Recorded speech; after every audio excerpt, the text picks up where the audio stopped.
Hey everybody, Tim Kawakami here, recording from the home studio. Great to have on as my guest on the TK show, my good friend. Has been a while, but it's really great to have back on the dean, maybe of Bay Area sports right now. I'm not sure, but certainly one of the great ones. It's Wow. Monte Poole. I know. What am I saying? It's Monty. I must have some other guest on here. I clearly am confused. No, it's the great Monte Poole from NBC Sports Bay Area, a former colleague of mine and somebody that you all know so well, the Warriors insider for NBC Sports Bay Area. Monty, how you doing today? I'm doing okay, man. And when you call me the dean, I have to start thinking now who's been doing it longer than I I am, know. have around here. And I mean, Jenkins still writes occasionally. Yeah. Um, Scott Osler. yeah, Osler wasn't here when I started, though. He was in LA Exactly. when I started. Exactly. But yeah, man, wow. Blake, yeah, you might have what it just popped in my head. You are way up there, but the force, the voice of so many different things. But yeah, let's talk Warriors. That's who you're around a ton. We see each other at Warriors. Just big picture, we've seen them, go 10-2 recently, 10-3 after they lose to the Nuggets. Back, kind of in the conversation. I'm not sure how much they're in any kind of title conversation, but Monty, just what have you seen from them this new version, and what's possible for them? They get Chris Paul back tonight. I guess Andrew Wiggins out, but where do you see this season headed after the turn they've made in the last few weeks? Well, I mean, they've obviously gotten better. The return of Draymond Green has been a huge lift for this team. I mean, their defense was just pitiful before Draymond came back. And, he alone has not fixed it, but he alone has helped this thing go from a bottom 5 defense to a top 10 defense. And, Draymond is such a communicator on that end, and he's just such a connector. He's one of those guys that when he's out there, his voice, the activity that he displays on his good nights is something that you just don't see often in the NBA. He's one of the best that I've ever seen at controlling a defensive possession in multiple ways. He just does so many things. You might see him guard 3 or 4 people on one possession and still be able to get back, in drop coverage if he needs to, So, but, people were worried about the Kaminga Wiggins combo earlier, and it was bad. The numbers were bad. But to me, Draymond has helped that. But also what's helped that is Wiggins has decided, well, not decided maybe, but Wiggins is playing so much better now than he did a month ago, 2 months ago for sure. So when I look at this team now, what's possible? I think they are, well, first of all, the top 4 in the Western Conference is pretty much locked in. Mm-hmm. I don't know if any of those guys are going to drop to 5. It just doesn't, they've separated themselves, Minnesota, OKC, obviously, the Clippers, and those 3, and then the defending champion Nuggets. Take whatever order you want, but the Warriors are 2-12 against those guys. So to me, that tells me the Warriors' ceiling is probably, they'll be tough. It'll be hard for them to get out of the first round. It'll be hard for them to escape the first round because they're going to have to play one of those teams. Yep. And Denver swept them. Minnesota is 2-0. And they have one more game against the Wolves, which is in Minnesota. They're 1-3 against the Clippers and 1-3 against the Thunder. So the hope, if you're a Warriors fan, is that you get OKC and maybe the postseason newness for those guys might give the Warriors an edge. We've seen it before with Boston. Boston a couple of years ago was really good in the regular season, really good. But you can tell once they got to the finals with the Warriors that the Warriors knew the terrain, they knew the territory, they knew what the playoffs were all about, and they certainly knew what the finals were all about. And you can see the Celtics didn't have the same sense of we belong here. This is our spot. And I think that's certainly what helped the Warriors. Well, that and some strategic changes helped the Warriors win that series. So I think if you're a Warriors fan, you got to hope that you get a team and hope that postseason experience is sort of something that gives the Warriors a chance to win a first round series, because they're not going to play the Sacramento Kings again this year. They got the same thing with the Kings last season. Exactly. That experience was a big factor, and even then, it took them 7 games and a 50-point outburst from Mr. Curry. So I just have a hard time seeing them make a deep run. Even now, now there's still time for them to get better, and I think they will. Chris will help the second unit out quite a bit. I think his return will help Steph, will stabilize things a little bit. But overall, yeah, can they get to the top 6? It's a long shot. It's a long shot, but that's their goal. Is it conceivable? Yes. Is it probable? I'd have to say probably not. But again, they got to beat all the teams they're supposed to beat. They got to win all the games against teams that they're battling for those top 6 spots with. They play Dallas 3 times. If Dallas sweeps them, good night. And they play the Lakers 3 more times. Or 2 more times rather now. So those are the teams that you got to look at and say, we've got to find a way to try and get past those 2 games, because you're not seeing the top 4 anymore other than the 1 game against Minnesota. So I just don't see this team making a deep, deep run unless they get a first-round matchup that fits what they do, and they can sort of play the, hey, we've been here before game and get an edge there. So I'm looking at this. I had the hard time getting them past mid-May. Yeah. I mean, it feels like last season. I mean, hey, they got to get out of the play and stuff too. I mean, they're at 10 now. I think we can look at them maybe 8. They can get to 8. I've said they get the 7-8 game. That's partial success. They got to get through that, get themselves into the first round, and try to feel good about themselves. I think it's almost more launching towards next season. Now, they're all a year older, but when you've got Kaminga on upward swing, you've got Pajemski. We'll see what they can do with their financial maneuverings. I almost feel like a lot of this realistically is pointed towards next season. I don't know, Monty, you think that's kind of realistic? Like, feel good about this, the ending here, kind of like, the end of 2021 when they went, that nice run into the play, and they needed that run into play and losing play in, but they felt good about themselves. 15-5, we kept hearing 15-5. That spins right into the 18-2 start in 21-22. They use that kind of good feeling to get there all the way to the title in 2022. Do you kind of feel something similar this season to try to build on this season to get them into next season? Absolutely. I mean, I wrote this a few days ago, is that, I think the number 6, the 6th seed is gonna have to be got 48 wins or more. This is not a year where you can get in the 6th seed at 45. You're gonna need more than that. And the Warriors, that means the Warriors have to win 20 more games. So 19, 20 more games. And that's just gonna be tough. It's gonna be tough, especially when you look at most of the remaining games are on the road. Their schedule, five back-to-backs. Yeah. Their schedule is not difficult in terms of who they're playing for the most part. They have a relatively soft schedule when you look at the opponents. But when they get the Spurs twice, that's going to help. They see the Trailblazers again. So these are going to help. But yeah, I think when you look at where the Warriors are now, this is not a championship team. That's pretty clear. But can they close nicely and maybe get to 6 or 7 or 8 and get into the playoffs? Then I think, okay, yeah, you make a little bit of a run, not a long one, but a little bit of a run, and then you build some momentum toward next season, which as Joe Laker said on your show, that there's going to be some changes, and we expect that. So there has to be, because the money is just not tenable. When you look at, if you're Joe Laker, you're looking at this team's record and you're looking at how much you're paying out, you're like, what are we doing here? So yeah, I certainly expect that this season, the way it ends will have some impact on where they go in the offseason. I still think they want to bring back Klay. And the question is whether he wants to come back, and I believe he still does.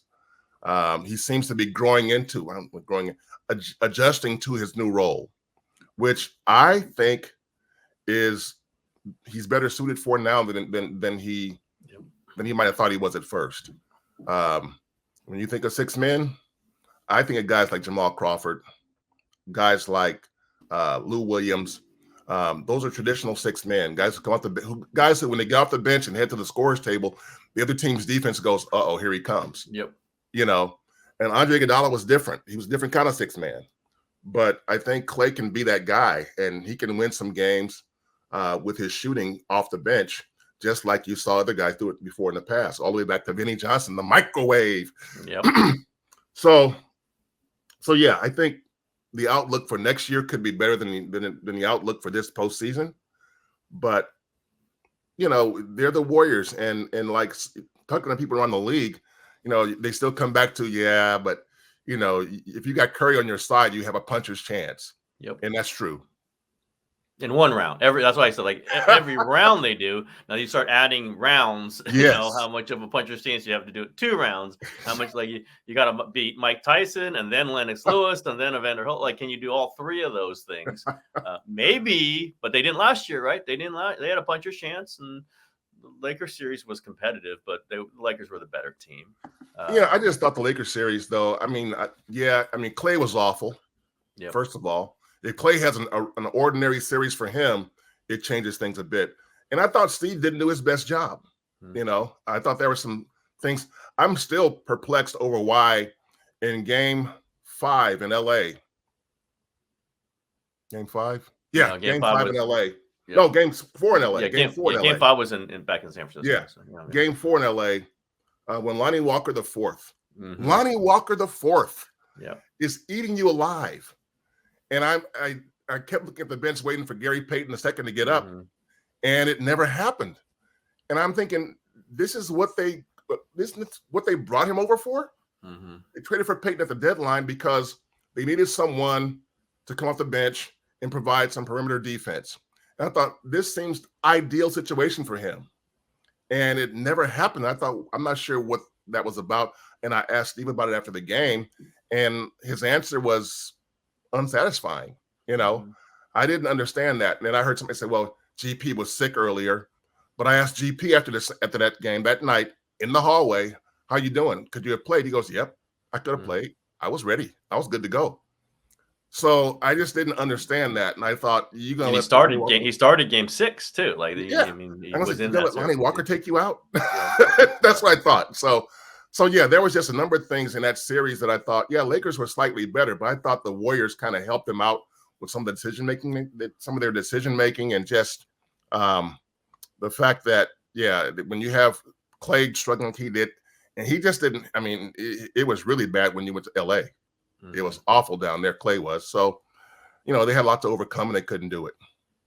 What do you think about Jonathan Kaminga? I mean, we've all seen his talent. We've all seen him kind of struggle with the role, with Steve Kerr's expectations. Where does he fit with these veterans? What have you seen from this season? Maybe even just the last month or so. We could even go back before when he wasn't playing. He was out of the rotation a couple times. Yep. 3rd year, that's pretty late to be out of the rotation for as talented as he is, for a team that was struggling. How have you viewed this whole development of John Kaminga in his 3rd season with the Warriors? Well, I think they now know that he can play in the NBA. I mean, and there were questions about that even last season. You know, is he ever going to be a player? And now you see, he can be a player. And the question is, how good can he be? And if he keeps ascending and keeps learning, because it's pretty clear that he's learned some things over the past 3 years. The first couple of years, I was like, he's doing making some of the same mistakes late in year 2 that he made early in year 1, you know, but he seems to have developed a little bit better feel for the game.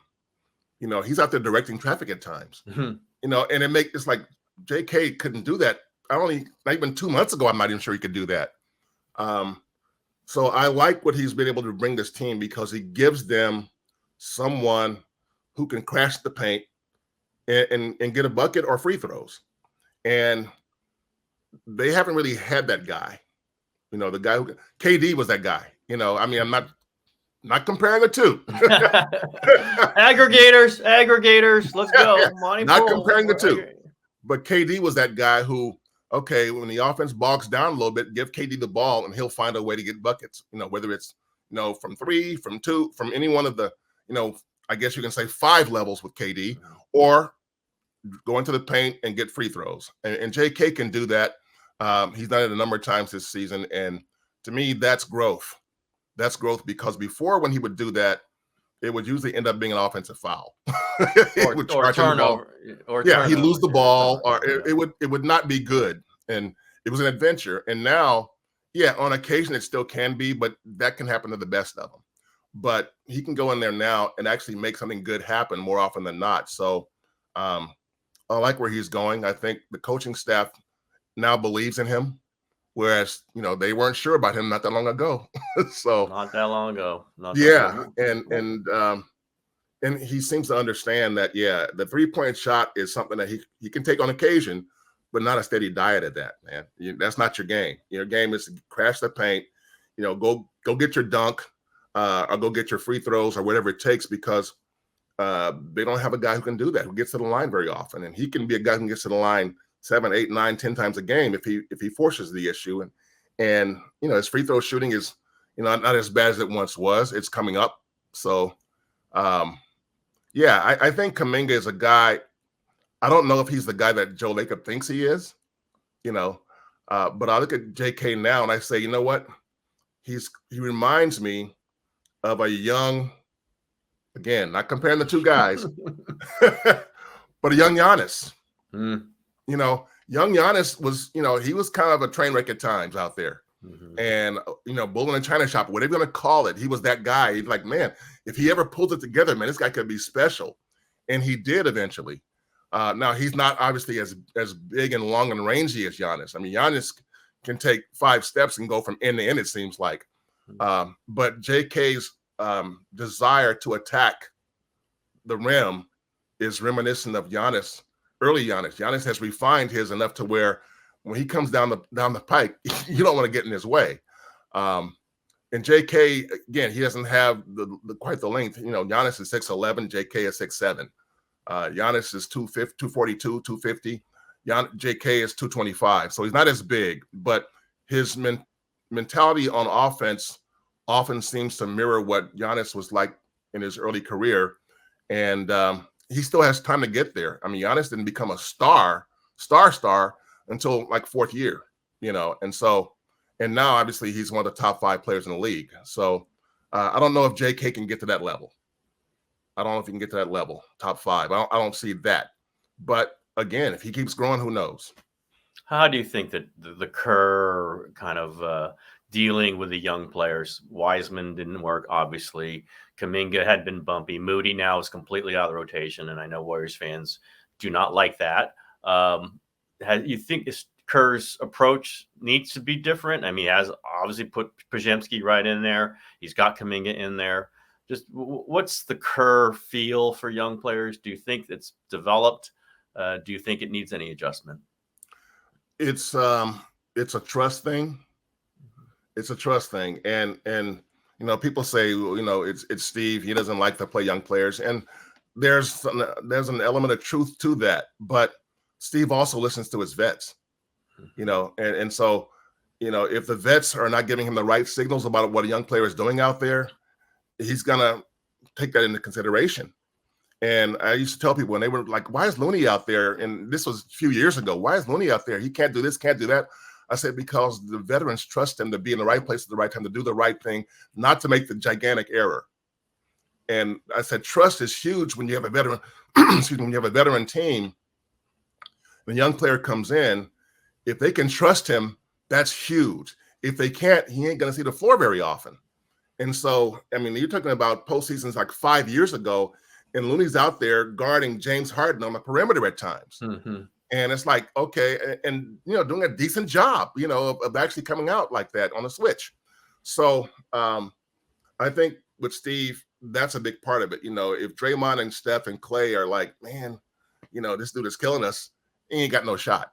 He ain't got no shot. Yep. But if they say, if they say, look at Pods, man, you see what Pods does out there. And people say, well, why is Pods playing? I said, because he does things, a variety of things that help the team. And the vets trust him. They like him out there. And that is why if you're Steve Kerr, you're like, fuck, the vets like him. The vets love him. Yep. And he does so many different things. Podziemski is a better rebounder than Wiggins or Kaminga. No question. And you know what? On this team, somebody has to be.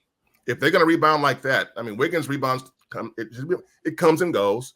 JK has a 10 rebound night, and then he might have a 3 rebound night, So Podziemski is always going to be 5 to 10 usually in rebounding. And for a guy who's 6'4" at most, that's pretty impressive. So he fits. And as we know, the analytics say that their best 5-man lineup is with BP out there.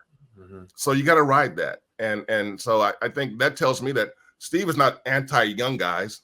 He's anti-young guys who aren't ready to contribute on a regular basis.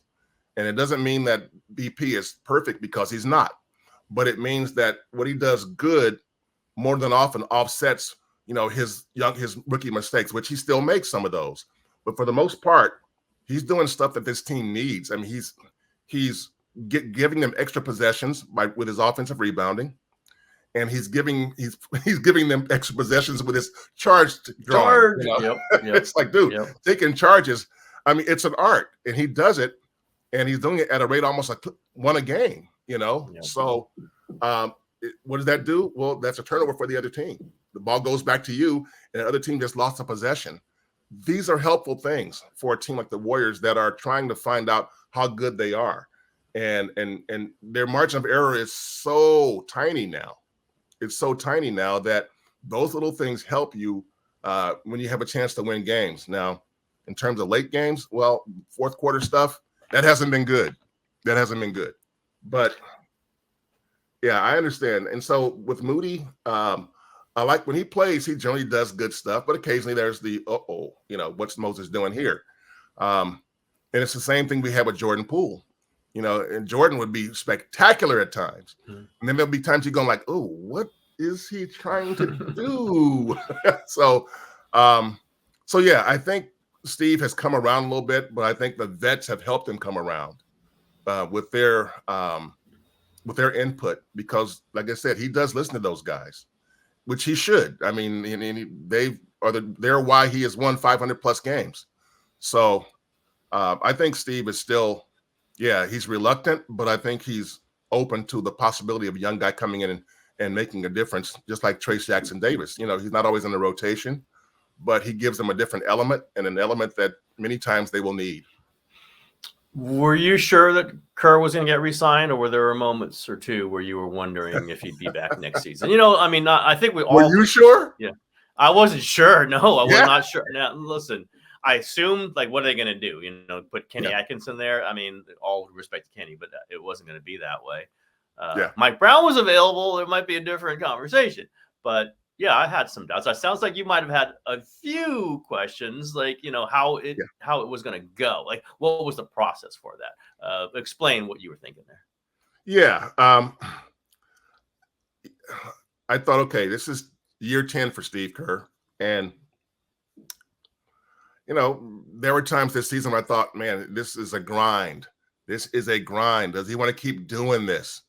And I knew he would never say that, no, this is it for me. He was never going to say that.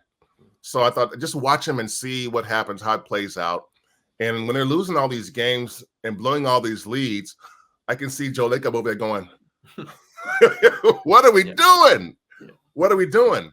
And then there was the one game, I think it might have been, was it the Sacramento game maybe? But they lost a huge lead at home. And Joe showed up at Steve's post-game presser, which is not a routine occurrence. No. And I'm like, and then I was told later that not only did he show up, but that before Steve came out, that Joe was in the hallway waiting, sort of, getting antsy, walking around, pacing the floor, like, when's he coming? I'm thinking, whoa, what does this mean? So there has been some heat. But like you say, what are you going to do?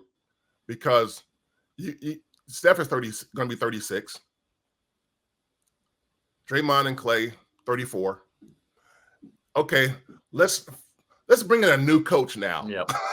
Let's do some different things. Yeah, let's do some different things. Yes. Yeah. So on balance, you ride with Steve because you've got these guys. If you commit to Steph and Draymond and Klay, you got to commit to Steve, I think. And I think even though you're disappointed at times with the way games end, or maybe the rotations, the way a game goes, the way the game is managed, I think in the end, this is the best option. That way now you've lined up Steve with Draymond and Steph. And again, I still think they will find a way to bring Klay back because he wants it. And so if you're able to do that, then as Steph says, let's ride it until until it's proven we can't do it anymore. Yep. So I get it. But yeah, there were times this season where I was going, does Steve even want more of this? And then there were times where I was going, do the Warriors want more of Steve? I wasn't sure. And we've known, there have been championship coaches who've gotten axed within a year or two of winning a championship. We've seen that before in the NBA. So, but yeah, I think cooler heads prevailed and common sense. It's like, look at the roster. Do you really want to bring a new coach with a new system and if you're going to bring in a new coach in the NBA, usually that means he's going to be almost the polar opposite of the previous guy. You want a new look, a different look. You want something different. And I just don't see Steph and Draymond responding well to that. Guy comes in and says, okay, we're going to do this now. Here's why we're going to do it. And they'll be like, dude, how many championships you won? Yeah, no question. No question. And we'll argue this side that, while I think Steve is, not active enough getting the young guys in there, he sticks with the older veterans so long and he takes so much heat for them. They can't argue with them when he moves them out. Like it gets to that point where what's Klay going to say?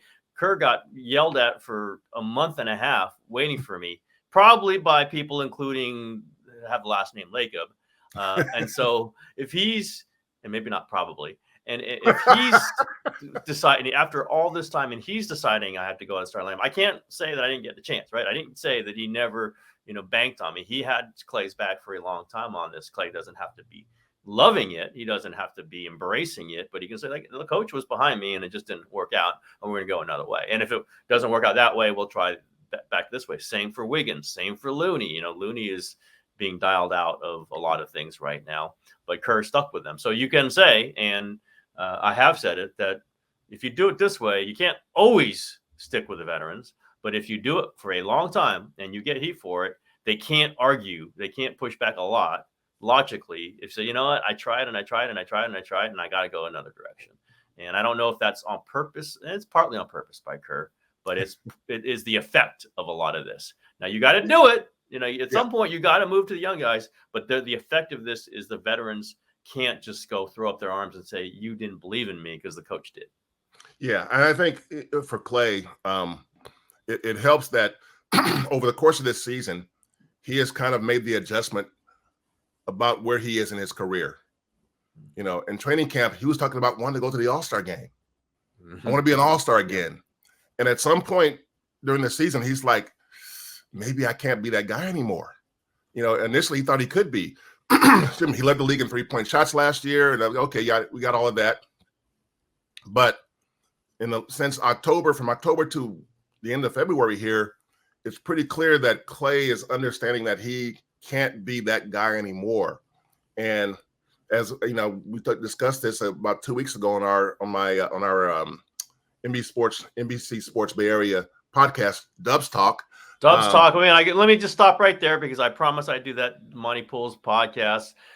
Get it wherever you can find your podcast, Dubs Talk, and also the pregame and postgame shows, Monte Poole. Let's make sure the host of this show says that because the host of this show promised he would. Okay, Monte, I'm sorry that you prompted me on that, but I want to make sure I got that in. Anything else Monte Poole's doing, I support, I encourage. Go listen to it. Go watch it. Thank you.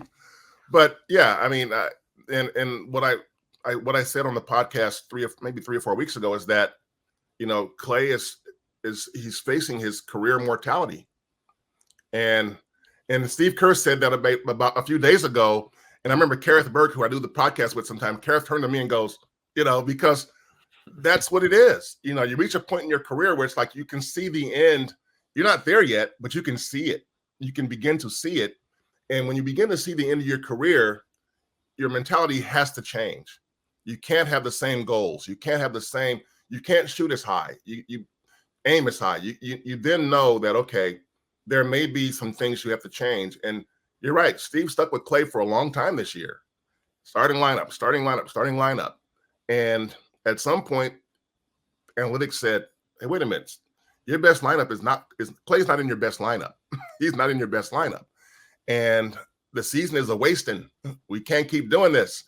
And so he was totally justified in making that move. And I'd be surprised if it doesn't go the rest of the season.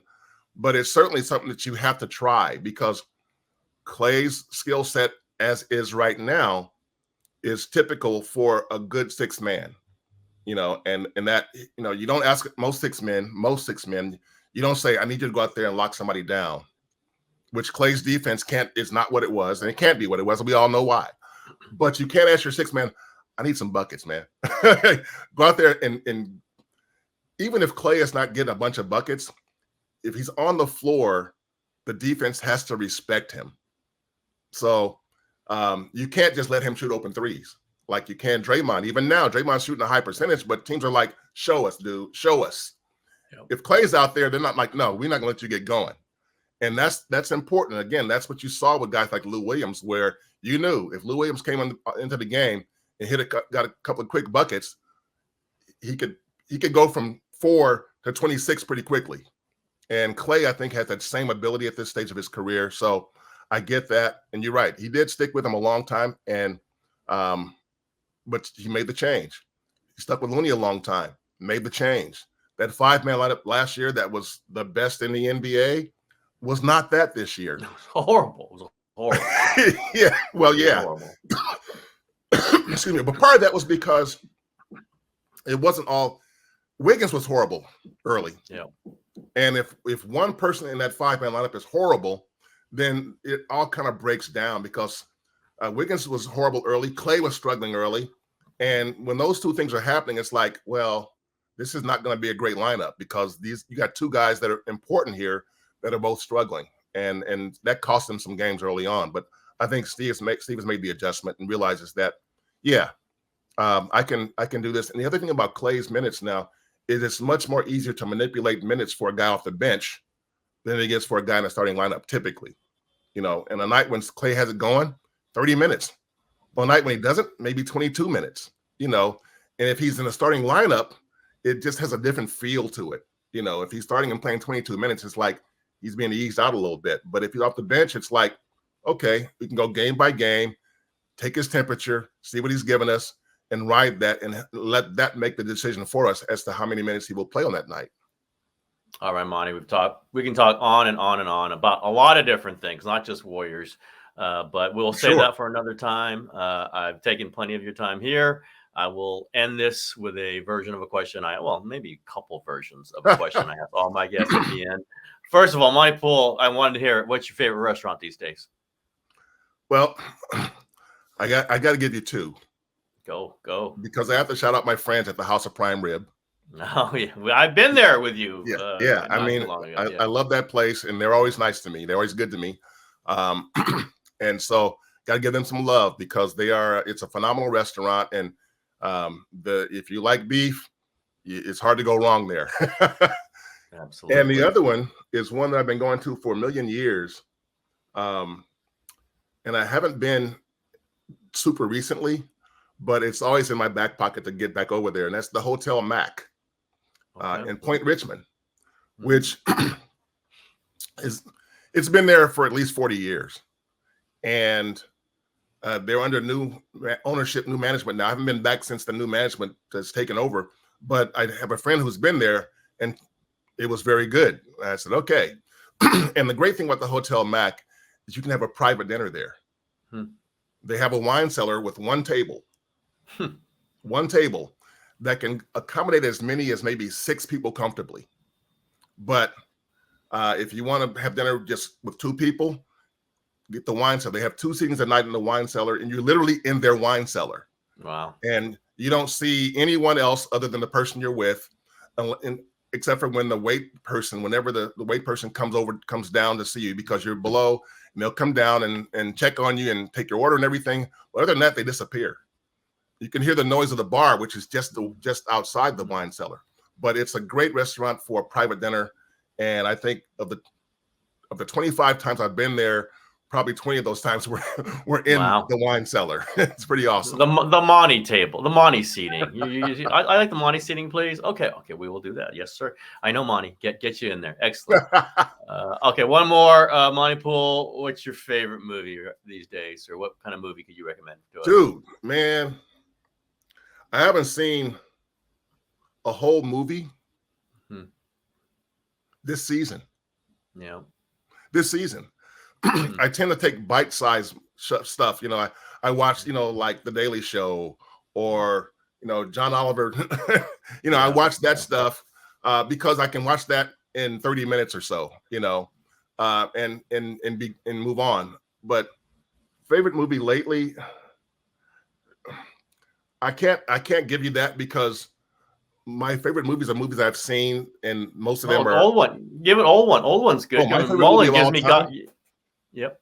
Favorite movie of all time is easy. In the Heat of the Night. Sidney Poitier was one of the best actors ever, and in that movie, I mean, I can still watch it today, and it must be 50 years old. Yep. Yeah, very contemporary mood to that. Yep. Yeah, and so, you know, it's one of those things where the issues that were in that movie that were on scene there, and the racial tension that was there, still exists. You know, you have a black cop from the North going to the South, dealing with old school Southern cops. It's, you know, that's in 2024. That ain't the most comfortable situation still. Yep. But the way that movie portrayed him, his character, Virgil Tibbs, and his unflinching, his portrayal of a guy who would not take any bunk from anybody, didn't care who you were. You know, the most powerful man in the town who was crooked. And he figured out that the guy was crooked. And when the guy challenged him, you know, as if he were an inferior person, his response, the guy slapped him. The guy slapped him, and his response was not to turn the other cheek. He slapped him right back. I'm like, whoa, you know, and historic moment in cinema. That was, yeah. He just hit this powerful white man, and I remember the guy that he hit, Endicott, turns to the sheriff and says, "Are you going to do something?" You know, and his Rod Steiger, the sheriff, says, "Like what?" You know, and so it's just one of those powerful scenes in a powerful movie. And so anytime it's on, it's hard for me not to watch it. Just like Training Day with Denzel Washington. That's a hard one not to watch. But I can miss some of that, but I got to watch the last 15 minutes. Monte P, we can talk on and on and on. Yes. I've taken you 8 minutes longer than I said I would, so it's all good. We'll cut this off here, but we'll Monte P and I have a conversation that just continues on and on. Sometimes it's on a podcast, sometimes it's not. But Dubs Talk, NBC Sports Bay Area podcast. Get it where you get your podcast. I want to make sure I want to say that. So Monte P, thank you so much for coming on. As always, great conversation. Thanks for having me, man. Be seeing you soon, as always. Way to go. Monte Poole, everybody. That's the show for today. Thank you.